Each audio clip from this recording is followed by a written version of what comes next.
একই দিনে পুলিশ নিয়োগ ও মাদ্রাসা কমিশনের পরীক্ষা, মাদ্রাসা কমিশনের এমএসসি টেট বয়কটের ঘোষণা।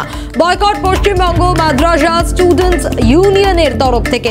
একই দিনে পুলিশ নিয়োগ ও মাদ্রাসা নিয়োগের পরীক্ষা, মাদ্রাসা কমিশনের এমএসসি টেট বয়কটের ঘোষণা হয়েছে ইতিমধ্যেই। আরো বিস্তারিত জানবো, মণি ভট্টাচার্য আমাদের প্রতিনিধি রয়েছেন আমাদের সঙ্গে টেলিফোনে। মণি, তোমাকে জানিয়ে রাখি, এই যে মাদ্রাসার যে এমএসসি টেট পরীক্ষা, সেই পরীক্ষা কিন্তু বয়কট করেছে ইতিমধ্যেই ওয়েস্ট বেঙ্গল মাদ্রাসা স্টুডেন্ট ইউনিয়ন। তাদের যে মূলত দাবি ছিল, সে দাবিগুলো ছিল যে এই যে পরীক্ষা, এই পরীক্ষা কিন্তু আগে থেকে ঠিক করে রেখেছিল পুলিশ রিক্রুটমেন্ট অর্থাৎ পুলিশ রিক্রুটমেন্ট বোর্ড অর্থাৎ পিআরবি।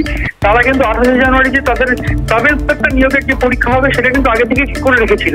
কিন্তু সম্প্রতি একটি নির্দেশিকা জারি করেছিল মাদ্রাসা কমিশন, সেখানে কিন্তু তাদের বলা হয়েছে যে 28 জানুয়ারি তাদের মাদ্রাসা কমিশনের যে এমএসসি টেট পরীক্ষা হবে, সেটা তারা 28 জানুয়ারি করতে হবে। কিন্তু এই যে নির্দেশিকাটা কিন্তু তারা বিরোধিতা করেছে বারবার, যেটা তাদের অভিযোগ যে বারবার তারা এই যে গণডেপুটেশন দিয়েছে যে একই দিনে কেন পরীক্ষা ঠিক করছে মাদ্রাসা কমিশন, এই জন্য গণডেপুটেশন এবং গণমেলও করেছে তারা। তারপর কিন্তু মাদ্রাসা কমিশন এর কোনো উত্তর দেয়নি এবং এতে কোনো লাভও হয়নি, যার পরে কিন্তু তারা আজকে একটি চিঠি করেছে মাদ্রাসা কমিশনকে এবং তারা জানিয়েছে তারা এই পরীক্ষা বয়কট করছে।